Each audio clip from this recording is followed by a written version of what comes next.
Ազգային ժողովի նախագահ Հովիկ Աբրահամյանի համոզմամբ այսօրվա քաղաքական դաշտում Սերժ Սարգսյանը չունի որևէ լուրջ մրցակից, ով առաջիկա նախագահական ընտրություններում մրցապայքարի կմտնի գործող նախագահի հետ։ Այս մասին խորհրդանի խոսնակն ասաց, պատասխանելով Ազատություն ռադիոկայանի հարցին, թե արդյոք ուժի մեջ է նախկին կոալիցիայի 3 ուժերի անցած տարի ստորագրած հուշագիրը, ինչը ենթադրում է, որ Բարգավաճ Հայաստանը պաշտպանելու է Սերժ Սարգսյանի թեկնածությունը։ Իմ ցանկությունն է, որ Բարգավաճ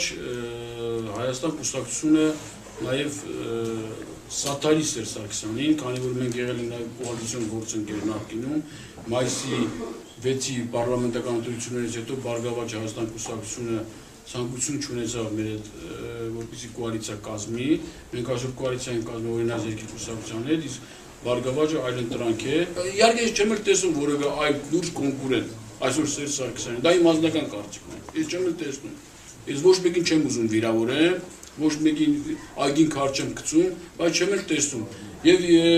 ես գտնում եմ, որ ինքը bez ալտերնատիվի թեկնածու է, ես մտածում եմ, որ եթե մեծ տոկոսով Սերժ Սարգսյանը հաղթի, ապա ինքը մեծ պարտավորություն ունի ժողովրդի նկատմամբ, պետության նկատմամբ։ Ամեն ինչ պետք է անի, որ մեր արտագաղթը կոնկրետ դադարի երկրից, ամեն ինչ պետք է անի, որ մեր հայրենակիցները, ովքեր որ գնացել են աշխատանք որոնելու, վերադառնան երկրում փորձեն բարգավաճել, զարգանալ, բիզնեսը ձևավորել։ Այդ խնդիրները ես տեսնում որ միայն կարող է ասել Սերժ Սարգսյանը։ Ազգային ժողովի նախագահն ասաց, առայժմ չգիտի ինքն է ղեկավարելու Սերժ Սարգսյանի նախընտրական շտաբը, թե ոչ։ Հանրապետական կուսակցությունում հարցը դեռ չեն քննարկել։ Հովիկ Աբրահամյանն պատասխանեց Ազատություն ռադիոկայանի մեկ այլ հարցի եւս. արդյոք նախորդային դատախազության հասցեին հնչեցրած նախագահի կոշտ քննադատությանը կարող են նաեւ պաշտոնանկություններ հաջորդել։ Ինչու՞ չեմ կարծում, միշտ լինելու են հրաժարականներ եւ ես ասեմ, ինքը շատ լուրջ է դրել այս հարցերը բոլոր ոլորտներով, որպեսզի մարդիկ, նաև մարդկանց դժգոհությունը արդարացի է, ես ասեմ, մարդիկ դժգոհում են, ոնց կարելի է օրինակ, եթե մի շենքը 700 միլիոն դրամ մոտ 2 միլիոն դոլար դնում են վերանորոգելու համար, ուրեմն չստուգեն այս շենքի հիմնարար հիմքերը իրոք կայուն է, որպեսզի վերանորոգեն եւ այլ շենքը, նման մարդկանց պետք է դատապարտեն իրոք ամոթ է, ես չեմ ասում, հետո գնան մարդիկ աշխատեն ապրեն, բայց գողանալը ոնց բյուջեից փողերը կարծում եմ դա անարդար է։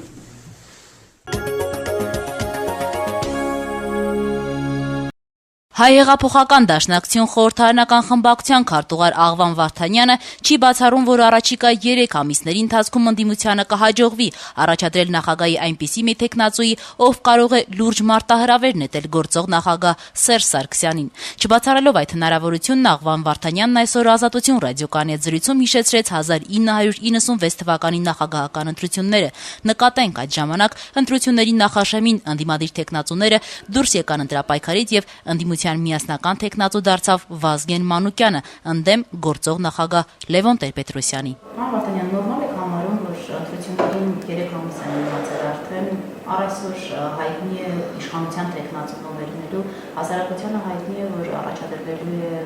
գործող նախագահ Սերժ Սարգսյանը, մինչդեռ ընդդիմության դաշտում բոլորովին անհայտ վիճակ է, հասարակությունը չգիտի որպես ովքեր են։ Ինչ որ առումով նորմալ չէ, որովհետև նախորդ նախագահների փորձը նշում է, որ մի շատ ավելի նախապես են սկսել այս ընտրությունները։ Այս ֆորմուլարումով մյուս կողմից էլ նորմալ է, առաջադրումների ժամկետ կա։ Ինչ որ առումով աննորմալ։ Կարծում եմ դա մեծապես պայմանավորված է նախորդ խորհրդարանական ընտրությունների բնույթով։ Այստեղ կարծում եմ թավված շանգելուխը եւ այդ բնույթը այնպիսի վիճակ է ստեղծել երկրում, որ իսկապես տատանումները, քննարկումները շատ ավելի խորքային են գնում։ Այժմ կարծես թե առավել վճռորոշ է դարձել Բարգավաճ Հայաստան կուսակցության դերակատարությունը, թե որ կողմում նա կլինի։ Ընդունում եք, որ իսկապես այսօր ԲՀԿ-ի դերակատարությունը վճռորոշ է լինելու առաջիկա նախագահության։ Վճռորոշ բառը մի քիչ շատ ծանր բառ է, բայց որ բնականաբար իր այսօր ներկայացուցչության պարլամենտում եւ յոթ ընտրությունների բնույթով պայմանավորված ստացածներից բնականաբար դրադեցնում է։ Այդ ձեր գործընկերներից Հայաստանի կոնգրեսի տեսակետ են հայտնում, որ այսօր երկրում 2 քաղաքական ուժ կա, որը ունակ է գործող նախագահ Սերժ Սարգսյանի մարտահրավեր նետել։ Մեկը Հայ ազգային կոնգրեսն է, մյուսը Բարգավաճ Հայաստանը։ Արդյոք գիտեք, ցավոք մեր քաղաքական ուժերը, անկախ նրանից թե իրենք ինչ վիճակում են, ուժ են թե ուժ չեն, միշտ փորձում են ամբողջը յուրացնել, ամբողջը իրենց վերագրել։ Դա կարծում եմ կամ մեծամտություն է, կամ մանկամտություն։ Դուք ռեալ համարում եք, որ Գագիկ Ծառուկյանը եւ ղեկավարածուժը մի օր կարող են իսկապես մարտահրավեր դեպի Սերժ Սարգսյանին, այսինքն դուրս գալ գործող նախագահի։ Դա ես այդ հարցերը վրա այսօր չեմ պատրաստվում կարծիք տեսեք այդ արտահայտել։ Նման զարգացում։ Գուշակություններ եթներով չեմ պատրաստվում, չեմ պատասխանում հարցերի։ Լավ, եւ վերջնակ պարոն Վարդանյան, դուք հնարավոր համարում եք, որ այս առաջիկա 3 ամիսների ընթացքում ընդդիմությանը կհաջողվի այնպիսի մի թեկնածու կամ թեկնածուներ առաջադրել, որոնք իսկապես կարող են մրցակցության լուրջ հայտ ներկայացնել Սերժ Սարգսյանին։ Հայաստանի վիճակը այսօր այնպիսին է, որ բոլոր զարգացումները հնարավոր են։ Իրենք հիշում եք 96 թվականի նախագահական ընտրություններից առաջ ընդամենը 10 օրվա մեջ այնպիսի զարգացումներ եղան, որոնք որևէ մեկը չէր կարող կանխատեսել։ Ցավոք այսօր Հայաստանը գտնվում է այնպիսի վիճակում, որ հնարավոր են ամեն կարգի զարգացումներ։ 3 ամիսը բավական մեծ ժամկետ է։ Հավելենք, որ Դաշնակցությունը դեռևս չի որոշել նախագահական ընտրություններին կմասնակցի սեփական թեկնածուով թե ոչ, այդ հարցերի պատասխանները կտրվեն դեկտեմբերին կայանալիք Գերագույն ժողովում։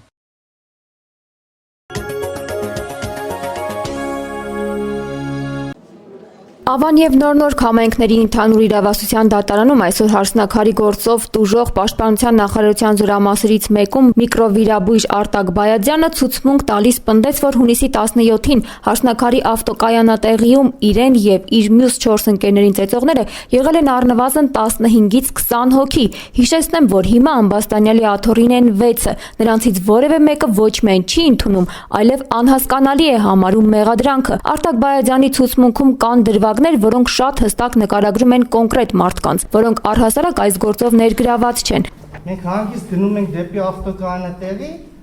ու դուրս է գալիս, որ արդեն կազմակերպված, պատրաստված մեզ են սպասում այնտեղ բոլորը։ Ու լրիվ հանկարծակի, մեր համար հանկարծակի, չգիտեմ թե սկսում են մեզի ծեծել։ Արտակ Բայադյանի ցուցմունքի մեջ հիշատակվեց թիկնապահ բառը, թեև նախաքննական մարմնի քննչական բոլոր գործողությունների հետևանքով չի երևում, որ Վահե Ավետյանին եւ այս գործով տուժողներին ծեծողները եղել են հարսնակարի սեփականատեր Հանրապետական կուսակցության ներկայացուցիչ Ռուբեն Հայրապետյանի թիկնապահները։ Այդ պայն լսում եմ խոսակցություն, որ թիկնապահ Նորայրը, որ նստած է այս կողմից երրորդը, որ նկատողություն է անում մատուցող Դավիթին ու շատ կոպիտ նույնիսկ հայրանքներով մենք ստեղ կանգնած քեզ ինչեր ես թույլ տալի այդ տղաբան, այս նմանատիպ։ Տղեկ ջան, քեք այս կողմից գնանք դեպի դուրս, ժողովուրդը նստած է, ամոթա շուխուր մուխուր չնի, քեք, հեսա մենք իրանքը պատժենք իր արարքի համար։ Այդ բայց հասկացա, որ մատուցողը հարվածել է Վահեն։ Ագրեսիան ըստ ցուցմունքի չի սահմանափակվել խոսակցություններով, նաև ավտոկայանատեղիում։ Այդ ընթացքում անընդհատ մեր շուրջը խմբավորվում են, երևի մոտ մի 15-20 հոգի։ Բոլորն էլ ամրակազմ, բաց իրանցից մոտ մի 10 հոգի մինիմում։ Հենց են շրջապատել, նույնիսկ ասենք, որ հետ են գնում, հետևս էլ մարդ կանգնած։ Հարեցին ու միանգամից հարվածներ։ Հարյանք ու միանգամից ծոծրակից հետևից հարված, բայց վայր չընկա։ Դիմացից միանգամից մի 4-5 հատ հարված դեմքից։ Արտակ Բայադյանն ասում է, որ ծեծը դադարեցրել են, երբ տեսել են, որ Վահե Ավետյանն այլևս չի շարժվում։ Այդ ընթացքում այդ մի խոսքն է հայանքներից բացի տպավորվել, որ լավ մեռավ մի խփեք, մի քանի հատ էլ հարված ու թողեցին։ Ուրեմն անբնականում ճմրթված վիճակում Վահեն ընկած էր։ Ուղղակի դիրքը հնարավոր էլ չի պատկերացնել, ինչ ծալապատիկ էր։ Գիտակցություն բացարձակ չկար։ Միայն զորով խռոցի տեսքով թեթևակի ներշնչման պրոցես էր կատարում, ուրիշ ոչինչ։ Մեղադրող Արթուր Դավթյանը կարևոր համարեց, որ կարգադրիչները զսպեն դահլիճում ռեպլիկները, որոնց հեղինակներ ի դեպ Ամբաստանյալների հարազատներն են։ Հաջորդ դատական նիստը նշանակված է հոկտեմբերի 6-ին։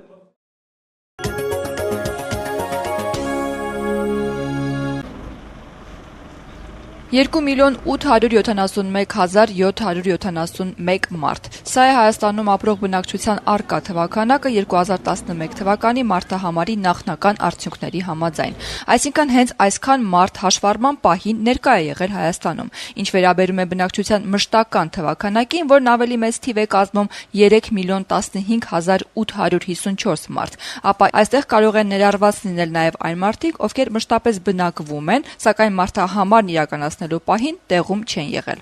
Մշտական բնակչության 36.7%-ը կազմում է գյուղական բնակչությունը, 63.3%-ը քաղաքային բնակչությունը։ 2001 թվականի մարտահամարի ցուցանիշի համեմատությամբ առկա բնակչության թվականակի ցուցանիշը ըստ հաշվառման պահի փաստորեն նվազել է 130,823 մարդով։ Ազատություն ռադիոկայանի այն հարցին, հաշվի առնելով Հայաստանից արտագաղթողների մեծ քանակը, ինչպես կարելի է հասկանալ այս 10 տարիների ընթացքում մարդկանց թվի նվազման այսպիսի ցուցանիշը։ Միայն այս տարվա 9 ամիսների արդյունքներով միգրացիայի բացասական սալդոն կամ արտագաղթը կազմել է 97,095 մարդ։ Իհարկե, այս ցուցանիշը չի կարող ներառվել 2011 թվականին կատարած մարտահամարի մեջ։ Այնուամենայնիվ, պաշտոնական տվյալների համաձայն նույն 2011-ին Հայաստանից հեռացել է 49,126 Հայաստանի քաղաքացի։ 2010 թվականին ընդհանուր սահմանահատումների բացասական սալդոն կազմել է 46,684 մարդ,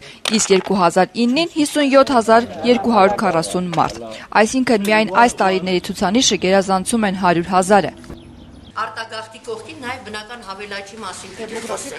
Մարդիկ ծնվում են եւ մահանում են, ծնունդների եւ մահերի տարբերությունն է։ Այս տարբերությունը փաստորեն ժամանակավոր բնակվողների եւ ժամանակավոր բացակայողների թվերի տարբերություն։ Ուրեմն դա նշանակում է, որ այդ տարբերությունը կազմում է 150,000։ Դա նշանակում է, որ վերջի տարվա ընթացքում 150,000 մարդ մեկն է եւ չի վերադարձել, որը ինձ համար մի քիչ հասկանալի չէ, որ վերջի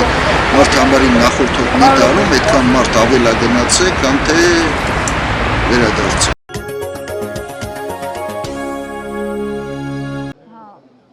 Սիրիայի պատերազմի պատճառով Հայաստան տեղափոխված սիրիահայերը բողոքում են, թե մոտ 2 ամիս է անցել, բայց Հայաստանի ազգային փոխադրող արմավիաընկերությունը չի շտապում վճարել չօգտագործված տոմսերի գումարները։ Ավելի քան 1.5 ամիս առաջ, սեպտեմբերի 17-ից Արմավիան անորոշ ժամկետով դադարեցրեց Երևան-Հալեբ-Երևան չվերթը։ Արմավիայում Ազատություն ռադիոկայանին հայտնել էին, թե Հալեբ վերադարձողների թիվն այնքան է պակասել, որ իրենք չեն կարող շարունակել թռիչքները։ Այս պատճառով խնդիր առաջացավ այն սիրիահայերի շրջանում, ովքեր արդեն նախապես տոմսեր էին գնել երկու ուղղությամբ։ Արմավիան այդ կապակցությամբ հայտարարեց, թե կփոխհատուցի չօգտագործված տոմսերի դիմաց։ Սեպտեմբեր ամսվա համար վաճառված տոմսերի գումարները ազգային փոխադրողն արդեն վերադարձրել է, բայց հոկտեմբերի համար դեռևս պարտքեր կան։ Արմավիայից Ազատություն ռադիոկայանին փոխանցեցին միայն, որ գումարի գերակշիռ մասը վերադարձրել են, մնացել է փոքր մասը։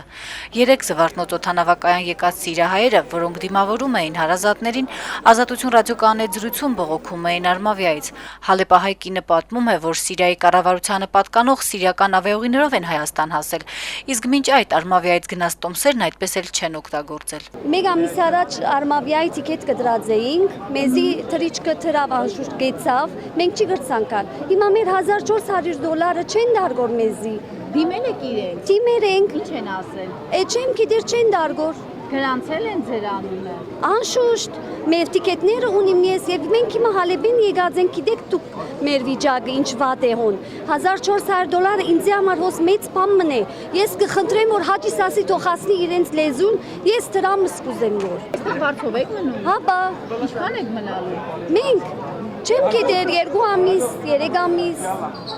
Երբ խաղաղվի ինչ։ Այո, մինչև որ խաղաղվի, ետ պիտի դառնանք։ Հալեպահայ Տիգրան Մկուչյանի հարազատները մոտ 2 ամիս առաջ են եկել Հայաստան։ Տիգրան ասում է, որ իրենք եւս դիմել են Արմավիայի գրասենյակ, որտեղ հորդորել են սպասել։ Դարձը $1,000, կոնե մատ մարտուն կողքնի $1,000։ Այսինքն փեստատ քրոջս ամուսինը եւ բզդիկներուն, տիկետներուն փողերը։ Այն ժամանակ որ եկել էր, որ էսել էին։ Հա, հիմա արդեն վերջանալու վրա է, պիտի այրվի եւ փողերը չեն տալիս։ Ընկերմ ունիմ Հոսեյմա, իր ընտանիքի միտբեր է Սիրիայեն Հալեբեն, տիկետ ոստեն գդրեց Արմավիայի, արդեն մի քանի օր վերջ գեցավ Արմավիան, այլևս ոչ կերտա, ոչ կուկա։ Գեցավ ու ոչ փողերը։ Լավ, փողերը դուր որ կնանք Սուրիականով առնենք,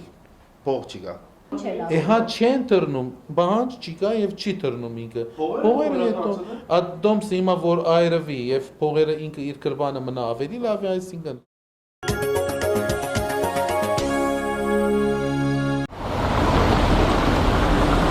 Բելգիայում ապրող հայերի հստակ թիվը ոչ ոք չի կարող ասել, տատանվում են 25-ից 50 հազարի սահմաններում, նրանցից 150-ից 200 հոգին ամեն կիրակի հավաքվում են Բրյուսելի Սուրբ Մարիա Մագդաղենացու հայկական եկեղեցում մասնակցելու կիրակնօրյա պատարագին։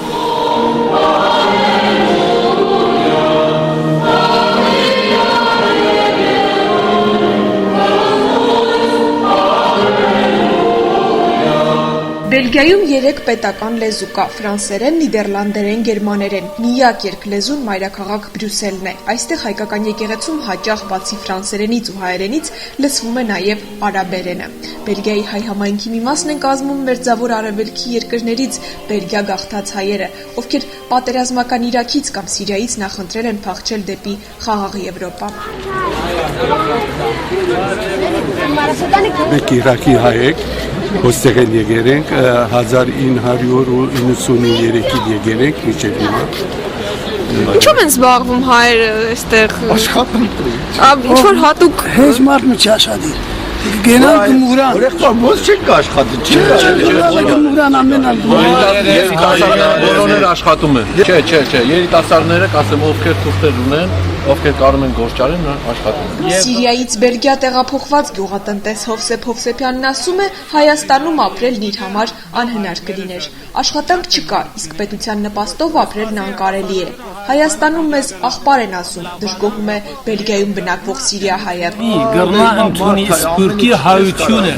առանց որ բարբերություն տնե իրենց մեջ եւ մեր անունը երբ որ փողվի, չսեն աղբար է եկել, ասեն հայ, չսեն աղբար է։ Հայաստանի մեջ գսկան գոդար է։ Երբ որ ես Հայաստան երթամ եւ չեմ գրնալ մի կորձ աշխատիմ, արկիլված է ինձ աշխատելը։ Դե ինչ ցևով ես սիրեմ երթամալ Հայաստան ալ հայրենիքը։ Ադ մայրը որ ինձ գատ չդա։ Կարող է ես իրեն սիրեմ։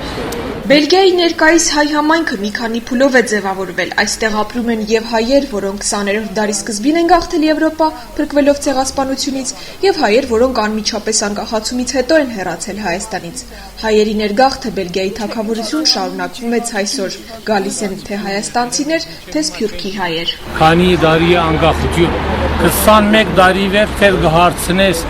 հայ երդասարտեն ինչու հայր մերը ջես գիտեր գսեք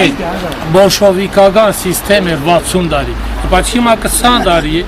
ադ երդասարտեն գահարցնես տատայի երկերը գիտես լրիվ երկերը գիտե նունեին երկերը գիտես լրիվ երկերը գիտե մինակ հայր մերը շատ դժվար է երկու դող հայր մերը զորվի Զատիկ Վարդապետ Ավետիքյանը 3 տարի առաջ նշանակվեց Արևմտյան Եվրոպայի հայրապետական պատվիրակի Բենելյուքսի երկրների համար փոխանորդ։ Բելգիայի հայոց հոգևոր հովիվը այստեղ հաշվում է 25-ից 35 հազար հայ։ Հայաստանից այս վերջին 20 տարիներին, ինչպես քաղաքական պատճառներով տնտեսական, այնպես հատկապես տնտեսական, բայց նաև երկրաշարժ, որ մեծ արավիճ էր, որ ժողովրդի զավակները ուրեմն թողեցին երկիրը հայրենիքը եւ գնացին զանազան երկրներ եւ դրանցից մեկ մասը եկավ Բելգիա։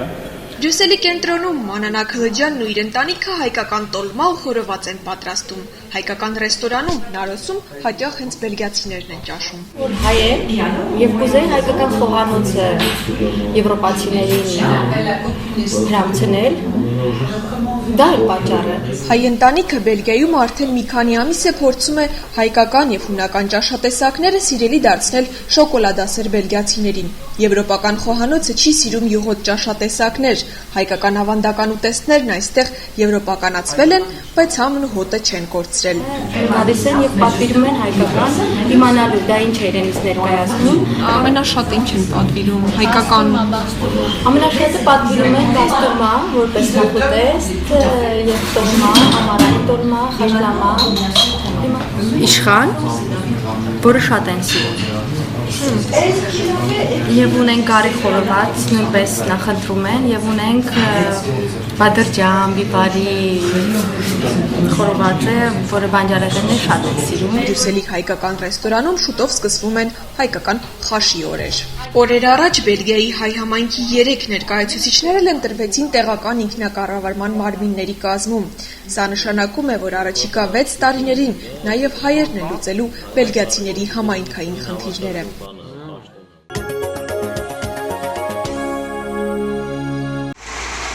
Լեռնային Ղարաբաղում առաջին անգամ մեքենաներ հավաքելու եւ թողարկելու փորձեր են արվել։ Ստեփանակերտի Սանմաքրում եւ Կանաչապատում ընկերությունն առաջիկայում հենց այս մեքենաներով է իրականացնելու իր գործունեությունը։ Ղարաբաղում թողարկված կամազ մագնիշի մեքենաների սարքավորումները բերվում են Ռուսաստանի Դաշնությունից, որից հետո մեքենաներն ամբողջությամբ հավաքվում են Ղարաբաղյան AK-2718 կոչվող ընկերությունում։ Ընկերության ղեկավար Արթուր Բաբուրյանի խոսքերով, եթե մեքենան տեղում արժե շուրջ 80,000 ամերիկյան դոլար, ապա սարքավորումներ ներկրելն ու մեքենան այստեղ հավաքելը շուրջ 55,000 դոլար արժե։